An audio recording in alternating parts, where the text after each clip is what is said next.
very excited today to be interviewing Alexei Kremnev, who's the president of A&A Ballet here in Chicago, and former student of his and choreographer, Maddy Falconer. So welcome to both of you. We're very excited to have you be part of this from the ground up, which is essentially a complete reimagination of how ballet is taught, branded, marketed, platformed, commissioned, etc. So Alexei, obviously your work is absolutely key. Thank you.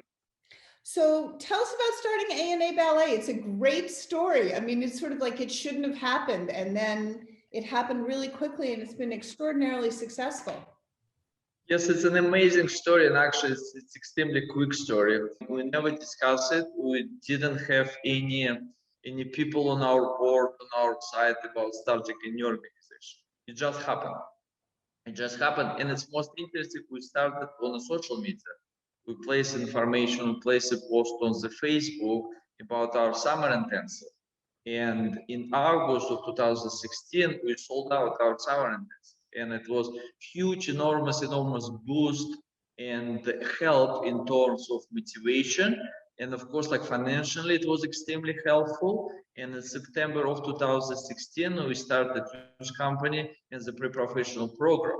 So, and since then, it's 24/7 work, yes, obviously, but it's enjoyable, number one. It's extremely fast moving, number two, and it brings you a lot of joy and a lot of understanding about your business and about reason you are in this business. It's so rewarding. It's hard, 24/7, but it's extremely rewarding. I'm interested. I want to move to Maddy in a second, but you've had a lot of international success with your students. When did you begin to take a deep breath and look at each other, you and your wife, and say, I think this thing's going to work? You know what? We never question ourselves about if it's going to be successful or not going to be successful. We have a vision, and of course, like every week, it's some kind of small problems or like setbacks, like it can happen, but it doesn't hold us back. We're not looking at the situation, oh, it's too difficult, or it's never going to happen. We're just making our everyday step in a more flexible way. For example, if you look at the pandemic, if pandemic happened, yeah, it's terrible. Of course, like it's so difficult. Scheduling is absolutely horrible because you cannot plan anything. Like you cannot invest in the production because you're not sure if productions are going to happen. But you have to be flexible in the financial way and in the business way. And in our organization, we look at some project like, oh, it's going to be success, and we make it success. On some project, we can risk a little bit because we did like previous project and it was extremely successful. So we can invest a little bit of profit from the past project in the future and more risky project. So it's totally possible because in a smaller organization, it's pretty much my responsibility is of balancing things. And if you can keep a good balance in between artistic part and financial part, it's going to work. It's going to work. But it's again, you have to plan extremely conservative. Yep. And actually, I would think that the way you started your school, and you and your co-founder, your wife, the pandemic's like, I got this, no problem. You know, I mean, next to how you started. Maddy, I want to turn to you. How did you meet Alexei? The reason I got excited about interviewing him is that I saw he was offering choreographic scholarships for young students, young female students. I'd never seen that before, and I know it's a little bit smaller school. You and he worked together and you had a huge amount of success. So can you talk a little bit about that? Yeah, I met Alexei through one of his summer intensive programs. I had a friend who went and danced with A&A Ballet a year before I'd gone. So that was the first year that A&A was established. So I went for his summer program and he talked to me and he wanted me to come for the year. And that was a huge step for me because I was comfortable in my home up in Traverse City, but then, you know, I found that in an independent school, there would be more room and opportunity for me to experiment, to try new ideas, which helped me explore my creative identity as a maker and a mover. And I found that Alexei was really able to get to know me and my strengths. And from that, he opened up opportunities for me to pursue my individualized goals. So that does not sound like the typical old school authoritarian cattle call ballet school. Was part of the reason that you chose the school a little bit smaller atmosphere where you would get specific attention and where you could do, Alexei allowed the idea, and the director saying, do you want to pursue this possibility? Do you want to pursue that possibility? Yeah, there was always a lot of conversation and a lot of that individualized attention. And I really appreciated that space and room to experiment. How many people were in your average class, by the way? My class, I think there was around 20 to 30. Okay. And that was half the school, and at the time, and it was wonderful. Alexei, talk a little bit about your model of the school. You said you had a very specific vision. So there are a lot of very successful, very large ballet schools out there.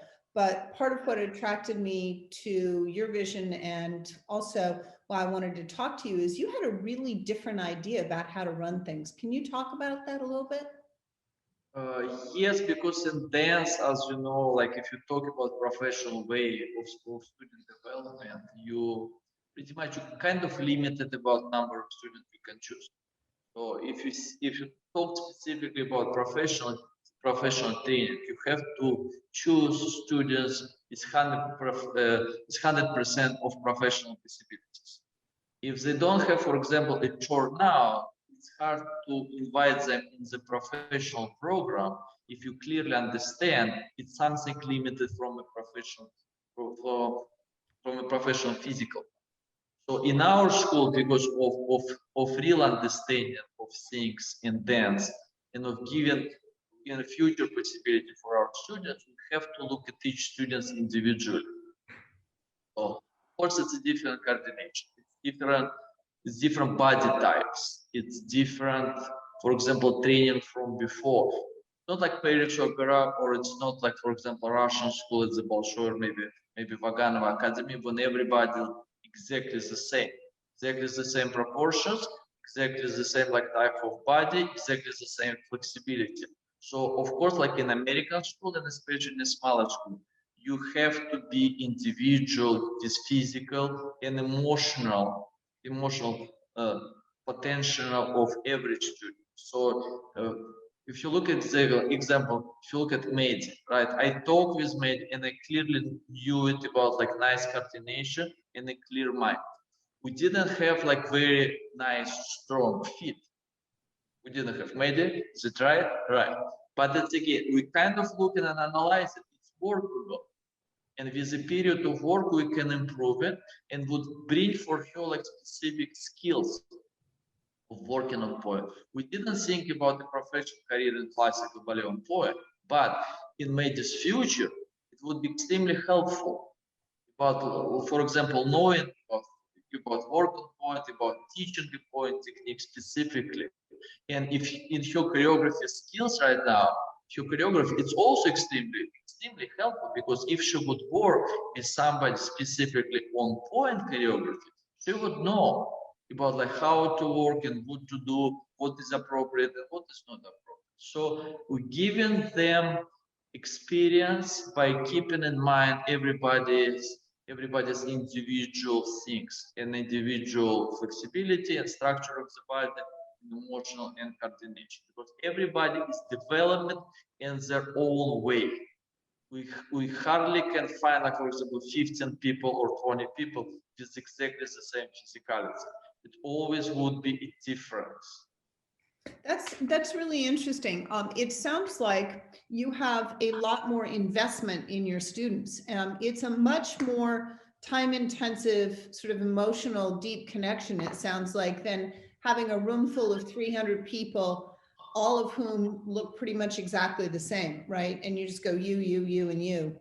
Yeah, absolutely. It's a smaller program, and we also if you know our program, like it's a lot of performance opportunities. So at the same time with training, we focus on creating an artist in them. So for me personally, it's much easier, and it's so enjoyable of creating specific roles for my students. So even in each year production, I clearly know who is coming, and if I have a good strong girl and with specific personality or with specific character, I can create specific part for her. For example, if I have a shorter dancer with huge coordination, it might be Pinocchio. If you have a tall dancer with beautiful body, with lean, with long arms, long legs, with perfect classical style, it might be Swan Lake. So it's so flexible in terms, and you can highlight each of our students, or at least most of them. I would not say each of student, but of course, like most of them, we can highlight. You made a really good point when we had an introductory phone call, and I've heard this number now elsewhere, that only about 3% of students are actually going to have any kind of professional career, right? And that doesn't mean they're going to be a principal, a soloist, go to a big company. This is 3% for somebody getting a contract at all. That's a minuscule proportion. Can you talk a little bit about that? It's unfortunate. It's unfortunate. We don't have enough ballet company, we don't have enough dance company, right? But at the same time, we have many students studying ballet. And in our meetings with parents and with the students, we explain them about investment. So if you start taking classes at age 3, you're looking at 15 years of investment in dance. So it's a huge amount of money. And of course, time too.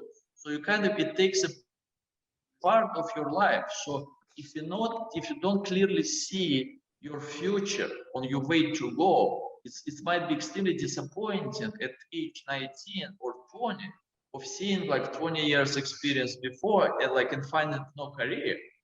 So we need to make sure if you have a professional possibility, we can help to make it happen. Unfortunately, if you don't have professional possibility, like maybe in classical ballet, we have to switch you and give you a clear way of realizing yourself in contemporary dance, or maybe in jazz dance, or maybe in tap dance, or maybe musical theater, or stage administration, or in stage design, or administrative management, or something else. So at age 13, 14, kind of this middle age, you have to talk with them and you have to realize and say it like, unfortunately, I don't see you as a pure classical dancer, but you have 4 years, we have another 5 years, and you can try specific thing to happen. If you have more skills in choreography, maybe you should try to do choreography at age 12. From our side, we clearly understand the responsibility of the school of advising our students about their future. We have to be encouraging. We have to motivate our young students, our dancers, but we have to be extremely clear about future possibility in our business. Which I think is frankly just ethical. That's the way it should be. I left the ballet world a long time ago, but I open up the magazines and it's summer intensive after summer intensive, and I know it's expensive, and particularly for girls, they're going to be paying for it. So I think being fair and being realistic is as I said, I think it's really ethical. Maddy, when you came into dance, did you have a specific goal in mind?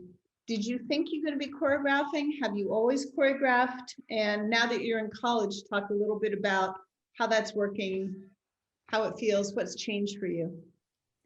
Yeah, I've been choreographing for as long as I can remember. But it wasn't until I was about 13 when I started to consistently create on others and start to get commissioned for works.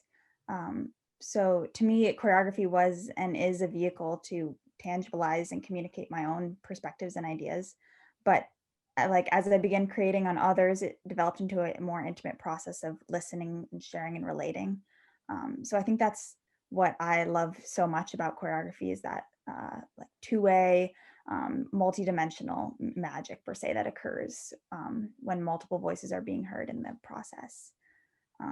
I'm choreographing a lot still in college. I'm attending USC Kaufman School of Dance, and we're intensively training our techniques in jazz and ballet and hip hop, contemporary improvisations, like more beyond that. So learning these different techniques, working on the things that I'm already strong at, but also things that I have a lot of ways and areas that I need to improve on. It's really growing my artistic vocabulary. Sure, Yeah. absolutely. Do you ever feel like you're talking to yourself since you're in a Zoom class, right? I mean, you're talking about growing your vocabulary. What's it like to be in a dance, a really well respected, a renowned dance program, but I assume you're physically separated, right? What's that experience like now? It is really challenging my ability to know myself in my movement, in my practice, and push myself even more, be my own teacher, but also like look at things a little bit from like a different angle, from a different view when we're separated. So you're looking at everything from one angle, physically, like actually with the screen, but also within like myself, like how am I approaching this practice on a new surface, a new floor, and in that there's improvisation and choreography. So I find little challenges that aren't necessarily like a school objective, but new ways to challenge myself within that. Interesting. Do you see yourself as being a choreographer? Do you see yourself, I'm thinking of all the different career paths that Alexei sort of laid out, which is wonderful. By the way, Alexei, thank you for doing that. Not everybody's going to be a prima ballerina and then that's the end of the story, right? The romance, the joy, the passion, maybe you're the best lighting designer, you're the best tech director ever. And I love that you're opening that up. Maddie, how do you see, do you see yourself in 10 years? You're going to be just a choreographer? Do you want to be an academic? Do you want to do some of both? Everything. I definitely, yeah. Best answer ever. I definitely like always have seen myself as a choreographer. And with that, a dancer, a performer, an academic, now that I'm learning new techniques like jazz and hip hop, my vocabulary is growing. And on top of that in school, I'm taking classes learning about the anatomy of the body, and I'm in psychology and sociology classes learning about the brain. We're learning about, history and culture of dance so that our movements aren't just like physical movements, but they have culture and history behind them. So with that, I'm able to understand and reimagine possibilities within choreography. So not only the technical capabilities, but like that I have that wider vocabulary so I can sort of break things down and understand new things for my own choreography and like new ways to inspire movement in others. And I think that's where I want to be, just like it's a great answer. I have to say, Alexei, compliments to you. Obviously, you're a brilliant teacher. First of all, you're placing a number of students in international competitions, but listening to what Maddie said, and then she said, I said, what do you want to do? And she said, everything. Obviously, that is, to me, that means I would send my kid to your school, because if that's how somebody comes out of it, like I can tackle anything, that's wonderful. Maddie, one of the things I wanted to talk to you a little bit about is it sounds like you found college to be a great idea, to be really enriching. You're coming at it mostly as a choreographer, but it sounds like you're absorbing and synthesizing everything you're being taught. I love college. Like I love school. I love learning. So for me, college has always been something that I've been excited for and looking forward to. And I know it's not for everyone. I have a lot of friends who it wasn't the right option for. But for me, I really enjoy seeing how my physical practice and my like academic classes intersect. Because I'm like such an analytical brain. It's been really fun. That's great. I also think it obviously prepares you, per Alexei, for the world outside a little bit more. You meet different kinds of people. You're not stuck in this hermetically sealed bubble all the time. Alexei, how did you come up with the idea to let your students choreograph, to offer a scholarship for it? I was so intrigued by that. It was the first time I'd seen it. We always looked at our students, or like, for example, young choreographer, from the point of talent. We didn't have any other agendas or any other plans. Like it's always about creativity. So in process of working with them, you can see like energy coming, or for example chemistry, or some like future. But and of course, like it's part of the art, and it's part of our business, because it's not, we don't work in the office, and it's not, we don't work in the formal way of like I said, you said. It's always a creative process, the combination of energy in between artistic leaders, teachers, students, etc., etc. If you create an environment of creativity and excitement in your program, or in your class, or in a group of the dancers, I think it's extremely valuable and it's extremely enjoyable. It's not a boring education like you go to classes because you have to. You're sharing and you're learning from other people, from teachers, from instructors, from your students. So in terms, if you have skills, it doesn't matter about your age, or if you have a talent. If you're 13 and extremely bright, like it should be recognized, it should be promoted. So I think it should be exactly the same approach what I would like to mention in the dance companies. Because right now, look at the names of the choreographer in the most of the company around the world. Exactly the same names. You cannot get on top if you're 18 years old or 20 years old, because these places are taken by the established choreographers. And the choreographers are doing the same work for any companies. So if you go, like, for example, New York, or in Kansas City, or in Florida, or in California, or in Europe, it's pretty much the same names as the same pieces. So we don't have Martha Graham anymore. We don't have Haselimon anymore company. So the style and the work of the same choreography, it just becomes exactly the same. So Yes. Yes. if I would like to see like a different work, I'm not interested to see like in another, for example, in a different state, or see in another company, because it's going to be exactly the same work I have already seen. I would like, it's again a point, if companies should create original work of young or absolutely unfamous people. And its process, for example, if, how can I say, I don't want to call specific companies or specific names, it's not my point, but for example, in some company, if you look at the Joffrey Ballet, for example, because I know a little bit more, it was Twyla Tharp, it was Mark Morris. They came from the working with Robert Joffrey, right? Because Robert Joffrey gave them opportunities. So if as a company will give opportunities for young people, so it would be great, because it would move the art forward, and it would motivate another people to work hard and to open more creativity. I think that's brilliant. Yeah. It's a big risk. It's a big risk, remember, because nobody wants to risk right now. If I'm in charge of the company, I'm afraid to put a young choreographer to do production, because it may not sell well.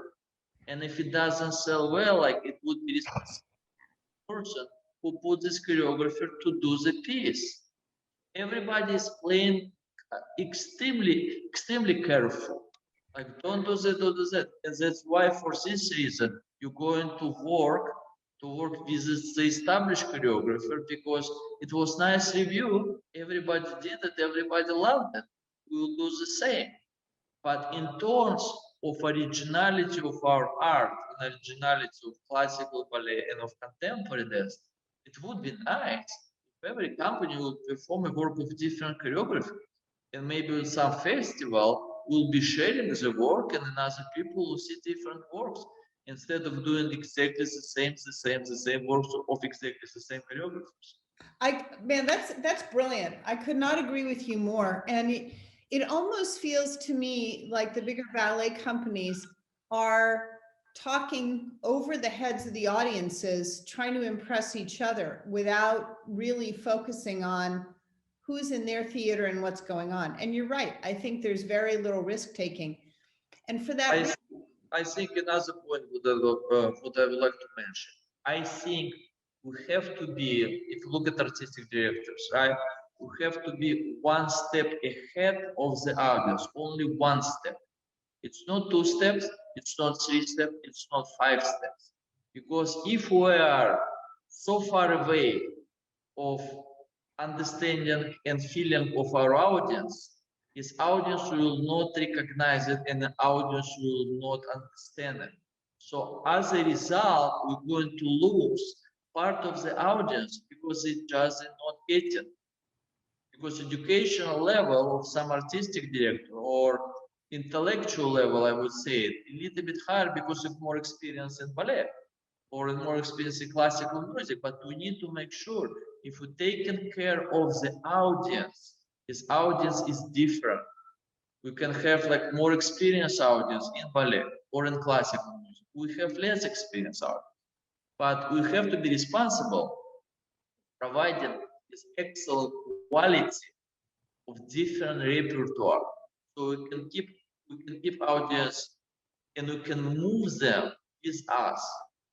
So like for example, if we had a successful season, we can grow the audience every single year. But when we need to understand because audience is different. Yep. Yep. And I do think some education and some interaction with the audience instead of just putting on these productions and then disappearing. I really do think there's a bigger conversation that could be had. So, Maddy, when you got your first opportunity, you kind of knocked it out of the box. I mean, way out. You were about 16 when your piece Convoluted Echoes earned you the Outstanding Choreographer Award at Youth American Grand Prix. Pretty good for a first time. How did it feel? What was it like? Was it a little surreal?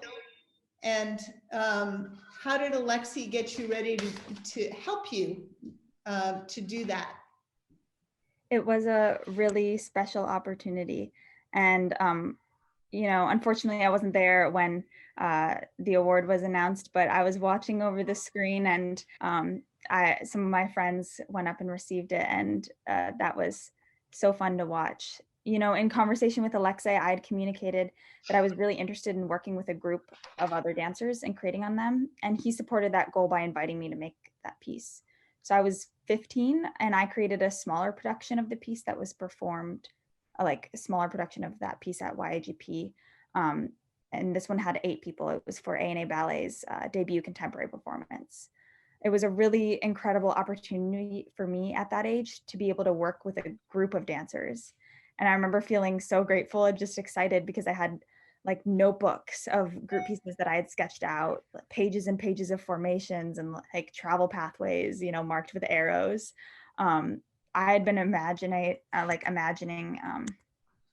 doing group pieces for years, but I never had a group of dancers to work with. So after that debut performance, Alexei continued to challenge me by inviting me to expand on that original piece to include 35 dancers and present it at YAGP. Yeah, so I got out those notebooks and I layered and I layered. That's a lot of travel paths. That's a lot of bodies knocking around.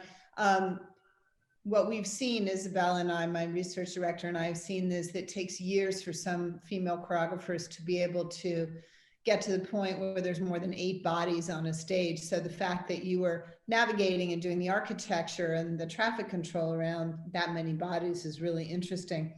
I'm going to go, Maddy, I'm going to ask you first and then back to Alexei. Part of what we're discussing in remaking ballet, classical dance is how to look for excellence, how to train for excellence without destroying the spirit of young dancers, without taking away their individuality. I always will stand behind like a strength-based approach. Understanding each individual's strengths and passions and building up their confidence to be able to innovate in those areas. I think it's really important that all artists, but most importantly, young dancers, have a sense of ownership and fulfillment in their practice and work. And then we can use those strengths to challenge the areas that might need extra support or might need the extra work, or even introduce new concepts. So I use this when I'm creating solos, using something comfortable to create and make something difficult or unfamiliar more approachable. Confidence is something that Alexei always capitalized in his mentorship with me. I think that notion of ownership and trust in one's own artistry is really the key to excellence, especially in a field as subjective as dance. And Alexei, I'm going to turn to you. You've produced some extraordinary technical dancers, had a huge success with your school in a short amount of time. You've also allowed for some opportunities for, further artistic expression. How have you changed things from the old ways things were done? How do you balance excellence, but also you don't just destroy young people? Talk with them and we look at their pluses and we look at their minuses. So in our conversation, in our meeting with the parents and with the students too, we ask them if you can write down about your minuses and about your pluses.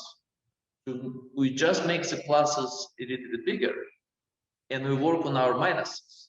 So we clearly understand about like priority and about advantage if your technique or about your personality, etc., etc. So it's a realistic approach. It's an encouraging approach, and it's very, very realistic approach. And we teach them of appreciation of the art form inside of them.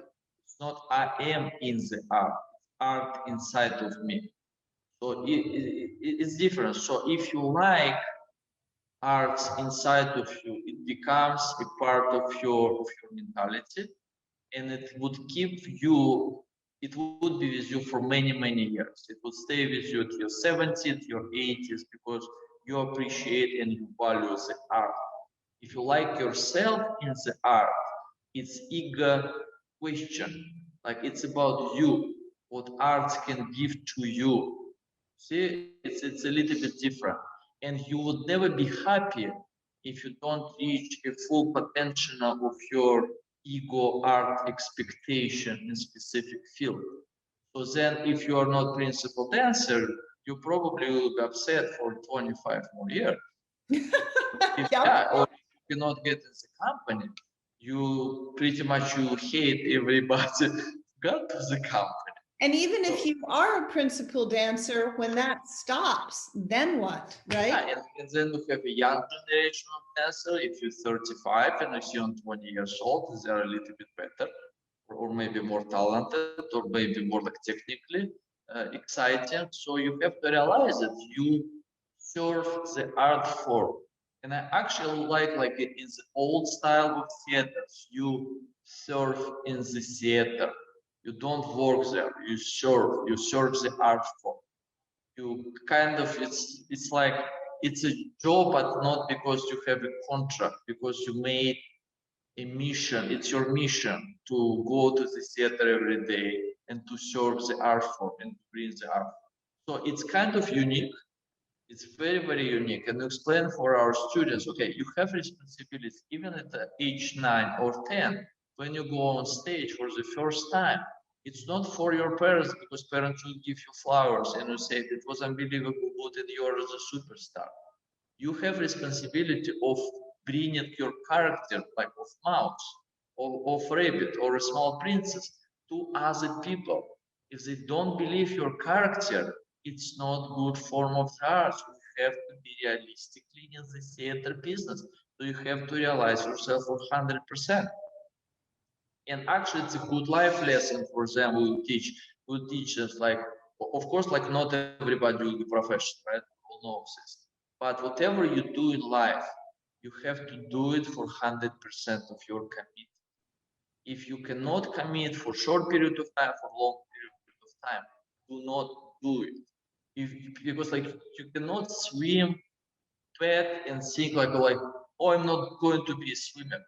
You cannot play soccer and think like, oh, I'm not going to be a soccer player, and I can skip on practices and don't do it.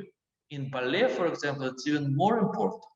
So if you choose to do it for 1 month, or 1 year or 2 years of ballet training, do your best. At least it would not be regret in your future when you might say to yourself, you know what, I could do better, but I didn't for some reason. At least like you would say it for yourself, I did everything possible.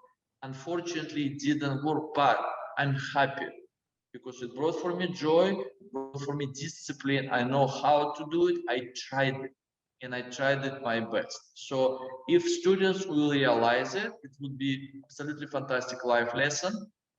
If not, what we'll teach next students to make it happen. But it's again, it's just a vision. We cannot teach in a different way. We cannot work in a different way. I don't think in the art or in teaching job it makes any other sense to be, because it's really hard. It's really hard job. It's really hard occupation. So for this reason, if you do it, if you feel value from what you're doing, it brings value to your own life. And it's and we can talk about, oh, we have like so much stress, like many people are stressed because of some certain thing. Yes, it is, it has place, but focus on something else. Like you can learn, because it's so many interesting things around the world. And media is absolutely right. Like learning should be enjoyable, and you have to like learning even at age 80. Because what you're going to do at age 80 if you don't like learning? But you can learn. So it's. Yeah, by the way, I'm 62, so I will just say it doesn't. I thought I was talking about age plus. It doesn't seem that far away anymore. I still think you can be strong, but you have to do it every day. And yes, and you have to learn something. Maddie, tell me what's exciting you these days in sort of short form, what exciting plans you have coming up. I am working on a lot of choreographic processes via Zoom with studios that are in Michigan and Chicago, but also with my peers at Kaufman. So all around, the North America, Canada, and the United States. So working on lots of new little projects with that. Seeing maybe some possibilities for starting a company this summer. Right now, super busy with school and work. And that's like something really great about like Zoom is that I'm a full-time college student, but at the same time, I'm working in multiple different cities, teaching and choreographing every day. Like I could have never imagined that to be the case. Not only just like working so much in college, but like working with so many different people without the boundary of distance, really. That is a great upside. And you may find 20 years from now, you're still friends with some of those people, right? You now have national connections. That's wonderful. Alexei, what for A&A is kind of exciting and new that might be coming in these super weird times? We have a couple of new projects. I can announce it in a couple of weeks. It's very exciting and it's very big, actually. And then we have our performances in May. In Chicago, it's the Studebaker Theater. It's a new production of Rhapsody in Blue. We also do Swan Lake, and I also do Art Deco Nutcracker. So it's a triple bill program. It's very, very exciting. And Rhapsody in Blue is a collaboration pretty much between like different styles. It combines classical ballet and contemporary dance and theater.